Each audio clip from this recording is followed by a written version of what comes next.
Format. Will you please give a very big warm welcome to Joe Munday?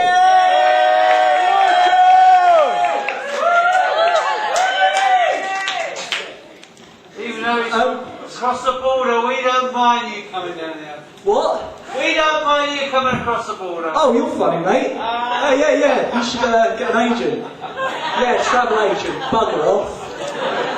Yeah, as I was saying, that sign, I was kind of a bit confused really, because I kind of expected M&M would come in, you know. Right, yeah. Well, anyway, I'm here to talk to you about surfing, because I know you Croyd lot. I mean, you like your surfing, don't you? Yeah. Well, my friend over there, he hasn't got an agent yet, but we'll wait. The thing with surfing is I thought I was a bit of a surfer, you see. I mean, I'm still a bit of a noob, I've only been going for a year. Anyway, I was down here, so I thought, I better check out the local spot, except I made the dreadful mistake the other day. I went in at Croyd low tide. And, well, I might as well have gone and shot someone, because to be quite frank, my welcome was not very pleasant. I mean, talk about localism, this bloke actually came up to me, paddled over to me, and he went, "It's my wave, you bastard. My wave, mine. Don't snake me, man. Don't snake me, it's my wave." Hang on, right. This guy actually said he owned this part of the ocean. Well, I didn't even know it was for sale. I mean, where did he buy it from? Seabay? I mean, where can you, like, purchase waves? I mean, does it come with extras, like, say, not being aroused in a wetsuit? Because there's a disadvantage of being a man in a wetsuit. Yeah. Anyway, I thought this surfing thing's not for me, so I stopped. But it would be good though, wouldn't it? Especially if you get good, because even though you get more unfriendly as you get better, the feeling you get from surfing must be great once you're really good. I mean, the only downside is there's no money in it, unlike football. I mean, those players, right? They're on hundreds of thousands of pounds a week, right? And you've got to ask yourself, well, what have they done to deserve it? But then you've got to say, look, there is skill involved, isn't there? There is skill. I mean, to convince a stadium of thousands of people that you've just been smashed by an invisible cricket bat is something, isn't it? Like, you know, he just looks at the fair, ref! And then, I really don't understand this about all the refs, right? When the players argue with the refs, the players somehow expect the ref to change their mind. Like, you know, sorry guys, my bad. Yeah, you are right. It's a penalty, sorry about that. When in the history of football has a ref ever went, yeah, it is a penalty, sorry about that guys, sorry Ronaldo, sorry about that, yeah, you are right. Other thing is the goal celebrations they do. I mean, back in the 50s, scoring a goal was good enough, wasn't it? You know, jolly good shot, Bill. They were all modest about it. Jolly good shot, well done, Bill, good shot. But then, as you progress through time... Your dad remembers that. As you progress through time, they all started hugging, because they thought it would be better if you... so they all got in a circle and started hugging. But then I thought, oh, hang on. They kind of stopped doing that, because they didn't want people to think they were gay. So it would be like, whoa, gay. But then now that's not good enough. Now they do the old, like, they fancy themselves as a bit of an aviation expert. They start going, whoa, halfway across the pitch, and then like the shirt pulling over the face. What's all that about? And skidding on one knee like children at weddings. What's all that about? But now that's not even good enough. I mean, the goal's worth nothing.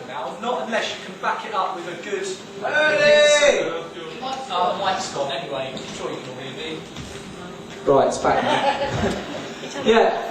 The goal's worth nothing unless you can back it up with a decent celebration. The other week I saw Ronaldo, right?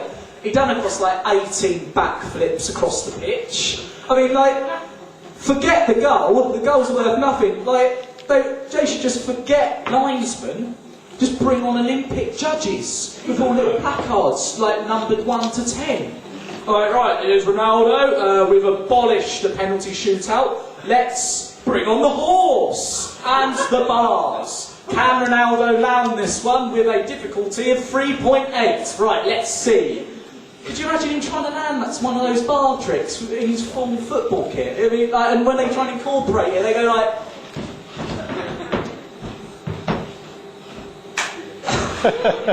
No, sorry, goal doesn't count. Sorry about that, Ronaldo. Barcelona win. Yeah! Traitors. Yeah, I know, it doesn't matter how, does it? Yeah, football. It's everywhere, isn't it? Absolutely everywhere. Well, it's not here, no, you're right, but it's everywhere else. Like on the TV, on the computer, you know.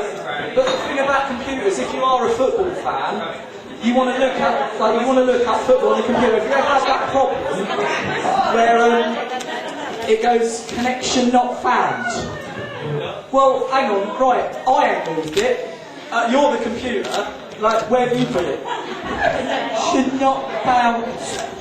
Connection not found. Right, hang on, what can't you be bothered to find it? Are you tired? Are you hungover? What, you can't be... Connection not found.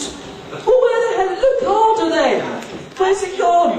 And when the little computer goblin finally finds your connection, and everything else he's got stored in there, have you ever had that problem where it goes, fatal error has occurred? Oh, whoa. Does that mean someone's got to die? I mean, like, fatal in my book is pretty serious. I mean, take the mic? like... Do you want to take the mic? Well, hang on, what did he say? It's alright. I think he should just save his breath. Yeah, because the only date he's going to get tonight's inflatable. Yeah, he goes like, fatal error.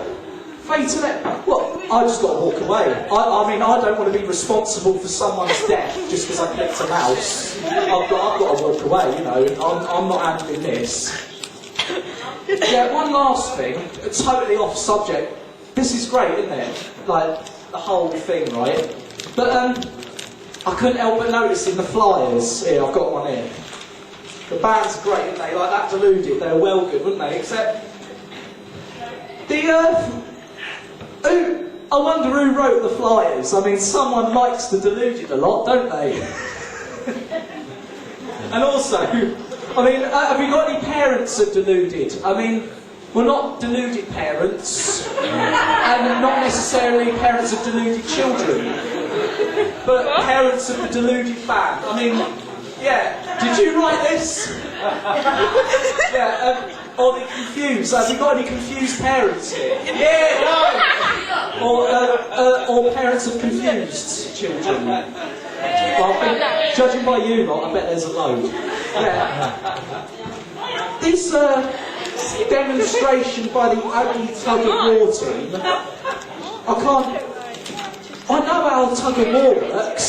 I don't need a demonstration. Sorry.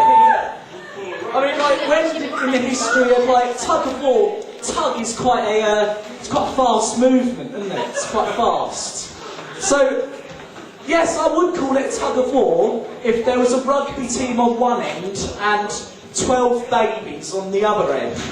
That would be a tug of war. What's with the war? It's very serious, isn't it? War, that's quite, you know, it's quite a heavy subject. But tug of war doesn't relate to war or tug at all, does it? And who the hell decided to put handkerchiefs on the rope? Thank you. Good evening.